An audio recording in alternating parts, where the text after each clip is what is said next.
Hello students, जैसा कि आप देख रहे हो टाइटल सीटीआर लुधियाना के एग्जाम्स कैसे लिखने हैं आपको। आप सभी के एग्जाम स्टार्ट हो रहे हैं 15 से। तो उसमें आप हेल्थ सैनिटरी का दे रहे हैं, फायरमैन 6 मंथ का दे रहे हैं, या 1 ईयर फायर का दे रहे हैं, ईसीसी का दे रहे हैं, योगा का दे रहे हैं। आपके एग्जाम्स अगर आप भी दे रहे हैं, किसी भी सेंटर से आपने एडमिशन लिया है लेकिन आपने पेपर देना है सीटीआर लुधियाना एशियन का या किसी भी उसका लगा लो, मेनली पेपर लिखना कैसे है। मेन मिस्टेक जो आपकी होती है वो होती है पेपर के अंदर। सबसे पहले जब हम एग्जाम सेंटर में एंटर करते हैं, सबसे पहले थोड़ी घबराहट भी हो जाती है कि कैसे पेपर होगा, कैसे लिखेंगे, कैसे सब कुछ होगा। तो वही चीज जो है आज हम डिस्कस करेंगे आपके साथ, जिससे आप बिल्कुल आराम से टाइम लिमिट में और टाइम के साथ साथ बिल्कुल अच्छे तरीके से आप पेपर दे सकेंगे। एक सीटीआर लुधियाना का जो प्रीवियस ईयर का पेपर का एनालाइज हमने किया है, उसके अकॉर्डिंग आपको हम बता रहे हैं कि ये पेपर कैसे आपका होगा। चाहे आप फायर का पेपर दे रहे हो, 1 ईयर का, 6 मंथ का, या हेल्थ सैनिटरी का दे रहे हो, तो आप सभी के लिए वीडियो बहुत आगे चल के काम की होनी है। इसको मिस मत करना, स्किप मत करना। और ये 5-7 मिनट आपके लिए पेपर के लिए बिल्कुल इंपॉर्टेंट रहेंगे। तो चलिए स्टार्ट करते हैं कि हम पेपर कैसे देंगे। आपने चाहे कहीं से भी पेपर एडमिशन लिया है, सीटीआर लुधियाना के अंदर आप पेपर दे रही हैं, तो जून में जिन बच्चों के एग्जाम होने हैं, पेपर लिखना कैसे है आपको कंप्लीट आपको इंफॉर्मेशन जो है अभी दे देंगे। आपका सबसे पहले एग्जाम पैटर्न की बात करते हैं। तो आप चाहे फायर का दे रहे हो पेपर, चाहे हेल्थ सैनिटरी का दे रहे हो, एग्जाम पैटर्न क्या रहता है आपका, टोटल 70 नंबर का पेपर रहेगा। आपको उसमें 4-4 नंबर के 4 क्वेश्चंस करने होंगे फर्स्ट। सेकंड, आपको 5-5 नंबर के 4 क्वेश्चन करने हैं। उसके बाद 7-7 नंबर के 2 क्वेश्चन होंगे। फिलिंग द ब्लैंक्स होंगे आपके 5, 2 नंबर का एक 10 नंबर के होंगे। ट्रू फॉल्स होंगे 5-10 नंबर के ये होंगे। टोटल मिला के आपके 70 नंबर के। ये प्रीवियस ईयर का पेपर का पूरा कंप्लीट पैटर्न था। लगभग पैटर्न जो है सेम ही रहता है, क्वेश्चन चेंज होते हैं, पैटर्न यूं के यूं रहते हैं आपके। ये मेन आपके क्वेश्चन रहेंगे। आप मान के चले, चाहे आपके पास 1 घंटा है, 1.5 घंटे है, 2 घंटे है, तो आपको ये इतना लिखना है only। तो ये लिखना कैसे है वो भी आपको बताते हैं। सबसे पहले आपको एग्जाम शीट इस तरह की मिलेगी, A4 शीट्स जो होती है लाइनिंग वाली, वो आपको मिलेगी। वो आपको प्रॉपरली आपको लिखना क्या है, सबसे पहले नेम, आपका जो नेम है अमन, प्रीति, पायल, जो भी है वो लिखेंगे। फादर नेम लिखेंगे। रोल नंबर आपके एडमिट कार्ड पे जो दिया हुआ है, एनरोलमेंट नंबर होगा या रोल नंबर होगा, वो एज इट इज आपको दे लिखना है वहां पर। रोल नंबर में मिस्टेक मत करना लिखने में। अगर आपने रोल नंबर गलत लिख दिया तो आपका पेपर अच्छा होके भी नहीं चेक हो पाएगा। तो roll number, name, father name बहुत अच्छे से लिखेंगे। उसके बाद पेपर, आपका पेपर कौन सा है, पेपर 1 है, पेपर 2 है, पेपर 3 है। कोशिश करो जो आपको क्वेश्चन पेपर मिले उसके ऊपर पेपर का पूरा कंप्लीट नेम मिलेगा आपको। जैसे पेपर 1 है इंडस्ट्रियल सेफ्टी है मान लो, तो वो आपको यहाँ पे उसका लिखना है। चाहे आप फायर का दे रहे हो, चाहे सैनिटरी का, आपके हाथ में जब क्वेश्चन पेपर आता है तो सबसे पहले शांति से, आराम से उस क्वेश्चन पेपर को हम पढ़ेंगे। जो इन्फॉर्मेशन हमें भरनी है आंसर शीट पे, सबसे पहले वो भरेंगे हम। फिर आपको ये देखना है कि आपका क्वेश्चन पेपर कितना लेंथी है, कितना शॉर्ट है, उसमें कितना आपको आता है। आपके स्टार्टिंग के 2 मिनट आपको लगेंगे, उस 2 मिनट में आप पेपर को एनालाइज कर लेंगे आराम से, ये है। फिर आपको क्या करना है, जैसे आपने सबसे पहले शॉर्ट क्वेश्चन उठाने हैं। मान लीजिए फिलिंग द ब्लैंक्स है आपके या ट्रू फॉल्स है, जो भी आप पहला शुरू करना चाहते हो वो करेंगे। हमने लिखा पार्ट के अकॉर्डिंग, जैसे ऊपर वाली स्लाइड में हमने बताया था कि आपका क्वेश्चन 1 आएगा answer any 4, answer filling the blanks question number 4 पे था। तो आपको जब आप नेक्स्ट स्लाइड पे जाएंगे, देखें हमने यहाँ लिखा पार्ट 4 फिलिंग द ब्लैंक्स। उसके बाद आपको क्या करना है, यहाँ 1 2 3 करके आपको वो 5 फिलिंग द ब्लैंक्स लिखने हैं।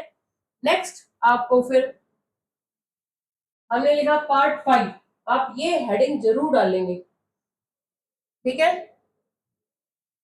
पार्ट 4 है, पार्ट 5 है, पार्ट 3, ऊपर हेडिंग जरूर लिखेंगे प्रॉपर तरीके से। जब आपका एक पार्ट खत्म हो तो एक लाइन जरूर लगा देंगे।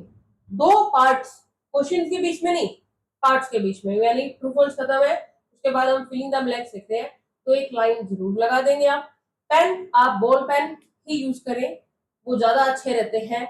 जेल पेन से इंक लीक होने का डर होता है, फैलने का होता है, तो आप बॉल पेन यूज करें। आपके पास टाइम होता है तो आप ब्लैक और ब्लू दोनों पेन लेके जाए। हेडिंग जो है ब्लैक से लिखें, नंबरिंग जो है ब्लैक से लिख दें, ऊपर हेडिंग ब्लैक से लिख दें, बाकी सारा पेपर जो है ब्लू से करें, क्योंकि मेनली पेन जो है ब्लू और ब्लैक ही आपका यूज होना चाहिए, और वो भी बॉल पेन। तो आपने लिखा ट्रू फॉल्स, आपने 5 ट्रू फॉल्स जो थे वो किए, एक लाइन लगाई। नेक्स्ट पार्ट आप स्टार्ट करेंगे, पार्ट 1 क्वेश्चन आंसर, जो 4 मार्क्स के हैं। आपको पहले 7 नंबर वाले करने हैं तो आप 7 वाले कर सकते हैं, 5 वाला है, मतलब आप जो पार्ट कर रहे हैं उसकी हेडिंग डालेंगे। अब जब आप पार्ट कर रहे हैं उसके अनुसार आपके पास 6 क्वेश्चन है, उसमें से करने को 4 है आपके पास मान लीजिए, तब आप कैसे करेंगे? तब आपको क्या करना है, जैसे पार्ट 1 क्वेश्चन आंसर 4 मार्क्स के हम कर रहे हैं, उसमें से आपको कोई 3 या कोई 4 करने हैं, तो हम आंसर ए लिखेंगे 2.a, यानी फर्स्ट का है तो फर्स्ट, सेकंड का है तो सेकंड, ये चीज आपको यहाँ पे करनी है। यहाँ मैंने 2 कर दिया, ठीक है। जैसे पार्ट 2 कर रहे हैं हम, तो पार्ट 2 का ए, बी हमने छोड़ दिया, तो पार्ट 2 का सी, फिर हम पार्ट 2 का डी करते हैं। जब आप करोगे आंसर, बीच में इनके गैप होना चाहिए, यानी एक लाइन या 2 लाइन आप प्रॉपर छोड़ेंगे, बाकी आंसर लिखते हुए लाइनें नहीं छोड़नी हमें। लेकिन जब आप 2 आंसर्स लिख रहे हैं तो उन 2 आंसर्स के बीच में एक गैप हो कि आपको दिख जाए कि आपने गैप मेंटेन किया, यानी एक आंसर खत्म हो गया है, दूसरा आंसर आपका स्टार्ट हो रहा है। पार्ट खत्म है तो प्रॉपर लाइन लगाएंगे, फिर हम नेक्स्ट करेंगे। अगर आप इस तरीके से पेपर करते हैं तो आपका प्रॉपर अच्छे तरीके से पेपर हो जाएगा। जब आप रीचेक करोगे तो भी आपको आसानी रहेगी कि पार्ट 1, पार्ट 2, पार्ट 3 आपकी कंप्लीट है या नहीं है, आपको कितने क्वेश्चन करने थे, कितने अटेम्प्ट करने थे, वो सारी चीजें भी आपको प्रॉपर दिख जाएंगी। जैसे फिलिंग द ब्लैंक्स आप करेंगे तो फिलिंग द ब्लैंक्स में कुछ बच्चे क्या करते हैं, सिर्फ आंसर आंसर आंसर लिख दिया। आपके 5 क्वेश्चन, मतलब 5 या 10 ही मैक्सिमम आते हैं, 5 लाइनें लिखनी है आपको, अंडरलाइन करो इसको बिल्कुल अच्छे से और लिख दो। अगर आप प्रॉपर लाइन लिख देते हो तो उसको ये भी नहीं देखना पड़ेगा कि आपने नंबरिंग गलत डाली है सही डाली है, आपके आंसर्स के अकॉर्डिंग, लाइनों के अकॉर्डिंग आंसर आराम से मैच हो जाते हैं। तो इसमें 5 मिनट भी मुश्किल से लगेगी 5 लाइनें लिखने में। तो फिलिंग द ब्लैंक्स को कोशिश करो कि प्रॉपर आप लिखें ताकि आपके मार्क्स ना घटे। आप 1 2 3 4 5 जो भी नंबरिंग है आप वो डालें, एबीसी है तो एबीसी लिखें, रोमन है तो रोमन में लिखें, पार्ट 1 है पार्ट 2 है जो भी है वो आप उसके अकॉर्डिंग लिखेंगे। ट्रू फॉल्स, जैसे हमने लिखा ऊपर हेडिंग नहीं, ट्रू फॉल्स आप राइट रॉन्ग लिखते हैं, ट्रू फॉल्स लिखते हैं, ठीक है। आप हिंदी में कर रहे हैं तो हिंदी में करें। आपके पेपर में आपके पास चॉइस होगी, आप हिंदी और इंग्लिश दोनों में पेपर लिख सकते हो, लेकिन ये मत करना कि ऊपर आपने मीडियम तो इंग्लिश चूज करा और नीचे आप हिंदी में मिक्स कर दो, तो ये गलती मत करना। अगर आप ऊपर हिंदी मीडियम चूज कर रहे हो तो आप उसमें इंग्लिश और हिंदी तो मिक्स कर सकते हैं, लेकिन इंग्लिश मीडियम वाले बच्चे हिंदी मिक्स नहीं कर सकते। तो मीडियम जब आप चूज कर रहे हो तो प्रॉपर थोड़ा ध्यान से चूज करें।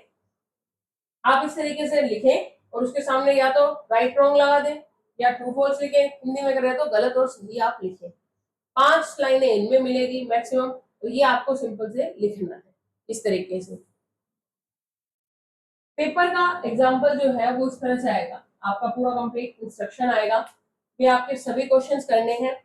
उसके बाद जहां जरूरत हो वहां आप एक ग्राफ चित्र बना सकते हैं जिस चीज का क्वेश्चन का आंसर आते हो, और आपको प्रॉपर जो है यहाँ पे दिए गए अंकों के अकॉर्डिंग पूर्णांक दर्शाए, मतलब यहाँ नंबर आपको दिए गए हैं उसके अकॉर्डिंग आपको लिखना है। अब यहाँ पे देखो क्वेश्चन आपके आएंगे, जैसे आंसर है 5 दे रखे हैं उसमें से कोई 4 करने हैं। जब आप 5 नंबर के क्वेश्चन की बात कर रहे हैं तब आपकी शीट जो मिल रही है उसका एक पेज है वो 7 नंबर के अकॉर्डिंग काफी है। अब उसमें आप जब 5 नंबर 7 नंबर 4 नंबर के अकॉर्डिंग लिखेंगे तो 4 नंबर के अकॉर्डिंग इतना हाफ ऑफ क्वेश्चन भी बहुत होगा आपके लिए। लिखना कैसे है, मान लीजिए आपकी जल प्रदूषण और उसकी परिभाषा आती है या जल प्रदूषण के बारे में डिस्क्रिप्शन दो, तो आप पूरा कंप्लीट लेंथी पैराग्राफ मत लिखने लग जाना, आपको सिंपल लेना है जल प्रदूषण, उसकी परिभाषा लिखी आपने 2 लाइन में, फिर आपने जल प्रदूषण के कारण हेडिंग बनाई, 2 3 पॉइंट जो आपने लिखने हैं वो पॉइंट्स बनाए, फिर उसकी रोकथाम के उपाय लिखा और फिर उसके नीचे पॉइंट्स बनाए। जब आप क्वेश्चन करें तो उसको प्रॉपर पॉइंट्स में डिस्क्राइब करें, उससे क्या होगा, आपके हाईलाइट्स होंगे, पॉइंट अच्छे तरीके से दिखेंगे कि आपको नॉलेज है। आपने कम लिखा लेकिन अच्छा लिखा, वो ज्यादा मायने रखता है आपके लिए, क्योंकि यहाँ हमको पता है कि आपको नॉलेज है। यहाँ आपकी स्पीड टेस्ट या नॉलेज टेस्ट आपकी प्रॉपर जो है भाई आपकी सिर्फ स्पीड या वो पैराग्राफ नहीं हो रहा, कंपटीशन नहीं है, यहाँ आपका एक रूटीन एग्जाम है कि आपने पूरा कंप्लीट साल भर पढ़ा, अब आप उसका एग्जाम दे रहे हैं तो आपको नॉलेज है या नहीं, आपको उस टाइम लिमिट में आंसर्स करने हैं। तो लिखने का तरीका क्या है कि कोई भी पॉइंट्स है उसकी मेन परिभाषा लिखी, उसमें आपसे रोकथाम के उपाय पूछा है, कारण पूछा है, जो भी पूछा है आप उससे रिलेटेड आपने पॉइंट बनाया, उसकी हेडिंग्स बनाई, फिर उसकी जैसे आपने नेक्स्ट हेडिंग बनाई, फिर हेडिंग बनाई, लास्ट में 2 लाइनों का छोटा सा निष्कर्ष लिख दिया या कंक्लूजन हम कह सकते हो लिख दिया। इस तरीके से आएंगे filling the blanks, true false, आपके लॉन्ग क्वेश्चंस, उनमें से आपको ये चीजें करनी होगी आपको। तो आई होप ये वीडियो आप लोगों के लिए काम की हो, और इस वीडियो को अगर अच्छी लगे तो उन बच्चों को शेयर जरूर करना जो इस बार एग्जाम दे रहे हैं।